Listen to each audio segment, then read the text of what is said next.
In today's video, we are going to show you how to record Telegram calls on both your phone and your PC using simple and legal methods. Let's begin. Now, first of all, Telegram does not have a built-in recording feature. So you'll need either a third-party tools or system features on your mobile device. And number one option is if you are using an Android and an iPhone, I want you to hover to the screen recorder feature. Okay, so as you can see, I have a screen recorder here beside the do not disturb and calculator.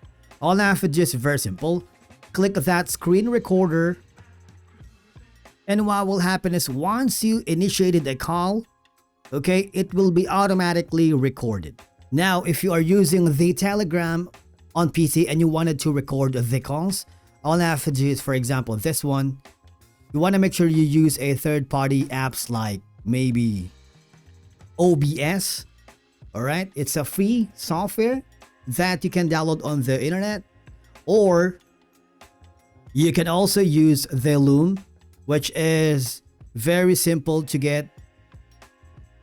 You can also use Loom, wherein all I have to do is download the application, or you can install that via the Chrome extension. It's very easy. Now, for example, I am going to make a call. Okay, so go to calls. For example, I'm going to start a call. I'm gonna go something like maybe this one right here. This is a random person, maybe Telegram. Let's say we have someone like here. Okay, this one. All I have to do is very simple. Click the call button. Okay, and then record the call using either the OBS or the Loom that we have shown you. It's very simple, all right? And basically, that's it for today's video. If you found it helpful, do not forget to hit the like button, subscribe, and we will see you again in the next video.